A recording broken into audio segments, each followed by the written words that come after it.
तो आज हम पढ़ेंगे बच्चों वर्ण विचार। वर्ण विचार किसे कहते हैं, वर्णमाला किसे कहते हैं, वर्णों के भेदों के बारे में हम इसमें पढ़ेंगे और स्वर के भेद के बारे में पढ़ेंगे। ठीक है, स्वर यानी वर्णों के भेदों के बारे में और उसके भेदों के बारे में हम पढ़ेंगे। तो वर्ण विचार में जैसे देखिए वर्ण विचार कहते किसे हैं, तो साधारण रूप से हम समझते हैं कि वे ध्वनि चिन्ह जिनके के खंड नहीं किए जा सकते उन्हें वर्ण कहते हैं, या जिन ध्वनि चिन्हों के खंड नहीं किए जा सकते हैं उन्हें क्या कहते हैं, हम वर्ण कहते हैं या वे वर्ण कहलाते हैं। जैसे कि अ, ई, उ, ए, आधा व और ब आदि। ठीक है, ये क्या है, वे ध्वनियां हैं या वे ध्वनि चिन्ह हैं जिनके के हम खंड नहीं कर सकते, इनको नहीं तोड़ सकते। जैसे अ के को हम नहीं तोड़ सकते, ई को नहीं तोड़ सकते, उ को नहीं तोड़ सकते, ए और आधा व को नहीं तोड़ सकते और आधा ब को भी नहीं तोड़ सकते। तो इन्हें हम क्या कहेंगे, वर्ण। वर्ण को हम अक्षर भी कहते हैं या अक्षर भी कहा जाता है वर्ण को। ठीक है, अब जो है अक्षर क्यों कहते हैं, अगर कोई हमसे पूछता है कि वर्ण तो छोटी से छोटी ध्वनि है, तो मौखिक रूप में वह छोटी से छोटी ध्वनि क्या कहलाती है, वर्ण कहलाती है, ध्वनि। ठीक है, और अक्षर कब कहते हैं, जब हम उसका लिखित रूप लिखते हैं तो हम क्या करते हैं कि वो लिखित रूप में वर्ण क्या कहलाता है, अक्षर भी कहा जाता है। अब है वर्णमाला। वर्णमाला कहते किसे हैं, वर्णमाला यानी वर्णों को निश्चित क्रम में लिखने की जो व्यवस्था होती है वर्णमाला कहलाती है, या आप कह सकते हो वर्णों को क्रमबद्ध तरीके से लिखने की प्रक्रिया को वर्णमाला कहते हैं, या वर्णों के व्यवस्थित समूह को वर्णमाला कहते हैं। जैसे आपने देखा होगा कि क के बाद ख आता है, ख के बाद ग, घ, ङ, च, यानी अगर उन्हें व्यवस्थित क्रम से लिखा गया है, क ख ग घ ङ लिखा गया है, तो वो क्या है, क्रमबद्ध, उसका क्या है, क्रमबद्ध समूह है। अगर हमने क के बाद ग, ग के बाद ख लिख दिया तो वो उसका क्रम नहीं है, तो उसे वर्णमाला नहीं कहेंगे। लेकिन जब क्रम से लिखा गया क ख ग घ ङ, तो वो आपका क्या है, वर्णमाला है, यानी वर्णों का व्यवस्थित समूह है। अब पढ़ेंगे वर्णों के भेद। वर्णों के कितने भेद होते हैं, मुख्य रूप से वर्णों के दो भेद होते हैं, स्वर और व्यंजन। ठीक है, वर्णों के कितने भेद होते हैं, स्वर और व्यंजन, दो भेद होते हैं। हिंदी में वर्णों की संख्या जो होती है 52 बताई गई है। वैसे अगर आपसे कोई पूछता है तो आप क्या बोलोगे, स्वरों की संख्या 11 होती है और व्यंजनों की संख्या 33 होती है। उसके बाद आपके क्या क्या आते हैं, अनुस्वार भी आ जाते हैं, उसमें संयुक्त व्यंजन आ जाते हैं और अतिरिक्त व्यंजन आ जाते हैं। तो इन सबको मिला के जो है टोटल वर्णों की जो संख्या होती है वो होती है 52। ठीक है, तो स्वर में देखिए आपका अ, आ, ई, उ, रि, ए, आई, ओ, औ है। तो ये सारे कितने हैं, हमारे स्वर 11 हैं। अब है व्यंजन। व्यंजन में क, ख, ग, घ, अङ, च, छ, ज, झ, य, ट, ठ, ड, ढ, अण, त, थ, द, ध, न, प, फ, ब, भ, म, य, र, ल, व, श, श और ह। तो यहाँ तक हमारे कितने हैं, 33 यानी 33 व्यंजन है। उसके बाद ड और ढ जो है हमारे दो अतिरिक्त व्यंजन। तो व्यंजन आपको पता चल गया कि स्वर की संख्या 11 हो गई और व्यंजन क्या हो गए हमारे 52 यानी 33 व्यंजन है। और उसके बाद दो अतिरिक्त व्यंजन है और संयुक्त व्यंजन देखिए अक्ष, त्र और श्र हैं। तो ये 4 हो गए आपके। ठीक है, कौन, संयुक्त व्यंजन। अब है अनुस्वार। अंग और विसर्ग जो होता है आहा, ये दो आपके क्या हो गए, अनुस्वार हो गए।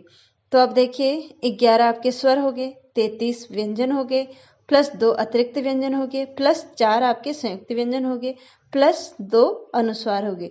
तो टोटल अब जब हम इनका करेंगे तो कितने आ जाएंगे, 52 यानी 52। तो 52 वर्ण क्या होते हैं, आपकी वर्णमाला में होते हैं। अब है अंग और आहा जो होता है वो क्या होता है, आयोगवाह कहलाते हैं। ठीक है, अंग और आहा को क्या कहते हैं, आयोगवाह कहते हैं। और अनुनासिक एक होता है जिसमें कि चंद्रबिंदु आता है, तो ये अनुनासिक क्या है, चंद्रबिंदु है। उसके बाद है, ये तो हो गया आपके अंग और आहा, आयोगवाह भी उनको कहा जाता है, ये बता दिया। अब है स्वर। स्वर के बारे में हम पढ़ेंगे कि स्वर कहते किसे हैं और स्वरों के कितने भेद होते हैं। तो है स्वर। स्वर की परिभाषा जैसे जिन वर्णों का उच्चारण बिना किसी रुकावट के या बिना किसी वर्ण की सहायता से किया जाता है तो उन्हें हम क्या कहते हैं, स्वर, स्वर कहते हैं। या आप साधारण रूप से ये भी बोल सकते हो कि जिन वर्णों का उच्चारण हम बिना किसी वर्ण की सहायता से करते हैं उन्हें हम स्वर कहते हैं। तो हमने क्या पढ़ा कि जिन वर्णों का उच्चारण बिना किसी रुकावट के करते हैं उन्हें हम क्या कहते हैं, स्वर कहते हैं। इन स्वरों को हम क्या कहते हैं, ये जो स्वर होते हैं वो स्वतंत्र होते हैं, ये किसी पर भी आश्रित नहीं होते हैं, यानी इनको बोलने में किसी की भी सहायता नहीं ली जाती है, इसीलिए इन्हें क्या कहते हैं, स्वतंत्र स्वर भी कहते हैं। अब है स्वर के भेद। स्वर के भेद हमारे 3 होते हैं, ह्रस्व स्वर, दीर्घ स्वर, प्लुत स्वर।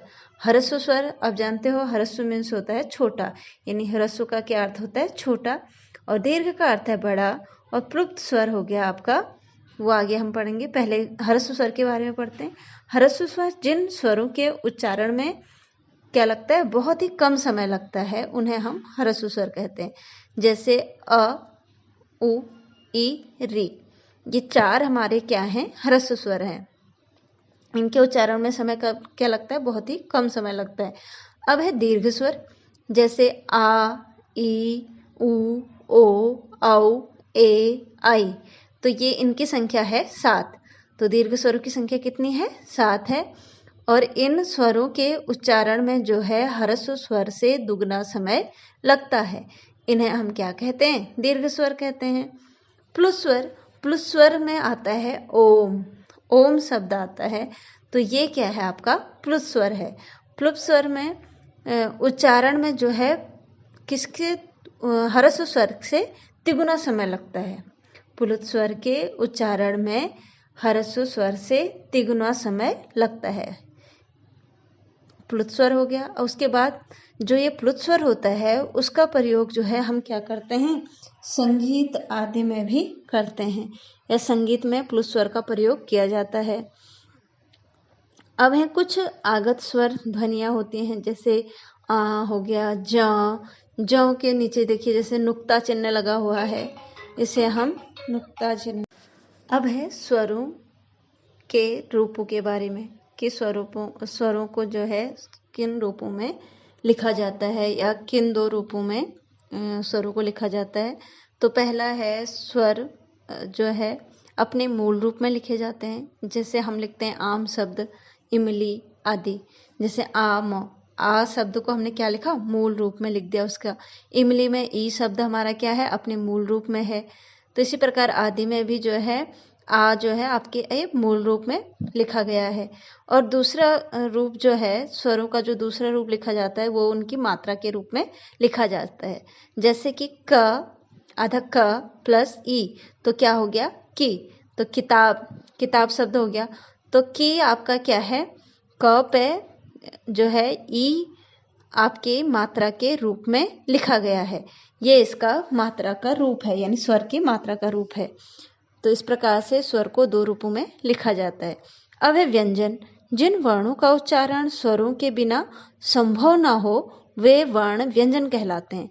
अब किसी ने पूछा कि व्यंजन कहते किसे हैं, तो आप क्या बोल सकते हो, जिन वर्णों का उच्चारण स्वरों के बिना संभव ना हो, या जिन वर्णों को बोलते समय या उच्चारण, जिन वर्णों का उच्चारण करते समय हमें स्वर की सहायता लेनी पड़ती है, उन्हें हम व्यंजन कहते हैं, या वे वर्ण क्या कहलाते हैं, व्यंजन कहलाते हैं। तो आप इसको ऐसे भी बोल सकते हो, जिन वर्णों का उच्चारण स्वरों के बिना संभव ना हो वे व्यंजन कहलाते हैं। या आप इसको बोल सकते हैं कि जिन वर्णों के उच्चारण में हम स्वरों की सहायता लेते हैं उन्हें हम व्यंजन कहते हैं। जैसे आधा क प्लस अ, तो क अ, क प्लस अ। लेकिन अगर हम इन्हें क बोलेंगे तो क क्या हो जाएगा, आधा क होगा। लेकिन क में क्या हो रहा है, क और अ का, यानी क को हम किससे बोल सकते हैं, अ से, यानी स्वर की सहायता लेते हैं क बोलने में। अगर क बोलेंगे तो आधा ही होगा, ठीक है। तो क हो गया आपका व्यंजन और अ हो गया आपका स्वर, तो उससे क्या बना, क। इस प्रकार स्वर, ये तो हो गया हमारे कि व्यंजन को हम किस प्रकार से स्वर की सहायता से बोलते हैं। अब है व्यंजन के भेद। व्यंजन के भेद जो होते हैं वो 4 प्रकार के बताए गए हैं। वैसे मुख्यतः 3 प्रकार के होते हैं, लेकिन अभी आपके उसमें दिया गया है कि आगत भी जो है वो व्यंजन का ही भेद होता है। और अगर देखा जाए तो व्यंजन के मुख्य भेद तो 3 होते हैं, ठीक है, 3 होते हैं। लेकिन जो इनके आगे भेद होते हैं वो किस किस उच्चारण और सांस वायु के स्थान के आधार पर इसके भेद होते हैं व्यंजन के। उसके बाद नाद की दृष्टि से व्यंजन के भेद आते हैं। इस प्रकार से इसके कई भेद होते हैं, लेकिन मुख्य रूप से 3 भेद होते हैं। तो पहला है हमारा अंतस्थ व्यंजन, दूसरा है स्पर्श व्यंजन, तीसरा है ऊष्म व्यंजन और चौथा है हमारा आगत व्यंजन। तो इनके बारे में थोड़ा मैं आपको ऐसे बताती हूँ। अंतस्थ व्यंजन, पहला क्या है, अंतस्थ व्यंजन। अंतस्थ व्यंजन क्या होते हैं, य, र, ल, व होते हैं। अंतस्थ व्यंजन जो कि हमारे क्या होता है, जिन वर्णों को या जिन वर्णों के उच्चारण में जो जिह्वा है वो मुख के किसी भी भाग को पूरी तरह से स्पर्श नहीं करती है, उन्हें हम अंतस्थ व्यंजन कहते हैं। जैसे य, र, ल, व, तो हमारे जो जीभ है वो मुंह के किसी भी भाग को अच्छे से स्पर्श नहीं कर रही है, अच्छे से छू नहीं रही है, इसलिए इसे हम अंतस्थ व्यंजन कहेंगे। दूसरा है स्पर्श व्यंजन। स्पर्श व्यंजन में क्या होता है, स्पर्श व्यंजन में आपके पंचम वर्ग आते हैं। पंचम वर्ग जैसे कि क से लेके म तक होते हैं। तो क से लेकर म तक जो है वो स्पर्श व्यंजन में आते हैं। इन वर्णों के उच्चारण में जो है हमारे जो जिह्वा है मुख के किसी भी भाग को स्पर्श जरूर करती है, तो उन्हें हम स्पर्श व्यंजन कहते हैं, ठीक है। इनमें जो है हमारे क से लेके म तक व्यंजन आते हैं, उनके बारे में हम पढ़ेंगे आगे, ठीक है। उसके बाद है ऊष्म व्यंजन। ऊष्म व्यंजन में क्या होता है कि जहाँ जिनके उच्चारण में या जिन व्यंजनों के उच्चारण में क्या होता है, मुख से जो वायु होती है वो बड़े घर्षण के साथ निकलती है या तो गर्माहट ला देती है। बोलते समय उन वर्णों को बोलते समय क्या होता है, हमारे के मुंह के अंदर गर्माहट आती है, तो उन्हें हम क्या कहते हैं, ऊष्म व्यंजन कहते हैं। जैसे कौन कौन से हैं, श, श, श, श, श, श और ह, ये चारों आपके क्या हैं, ऊष्म व्यंजन। और श बोल के देखो तो श बोलते समय क्या हो रहा है, एक गर्माहट से मुंह के अंदर आ रही है या घर्षण सा हो रहा है उन शब्दों को बोलते समय, तो इसलिए इन्हें क्या कहते हैं, ऊष्म व्यंजन कहते हैं। और चौथा है हमारा आगत व्यंजन। आगत व्यंजन में क्या आता है, जैसे कि नुक्ता चिन्ह जो आते हैं, ठीक है, जैसे फौरन, जैवरा, जरा में क्या हो रहा है कि नुक्ता चिन्ह आ रहा है नीचे। तो ये जो आगत व्यंजन होते हैं ये अंग्रेजी, फारसी इन शब्दों से या इन भाषाओं से आए हुए हैं हमारे हिंदी में, इसीलिए इन्हें जो है इनके नीचे नुक्ता चिन्ह लगता है और इन्हें क्या कहते हैं, आगत व्यंजन। आगत यानी आए हुए व्यंजन, किसी और भाषा से आए हुए व्यंजन वो क्या कहलाते हैं, आगत व्यंजन कहलाते हैं।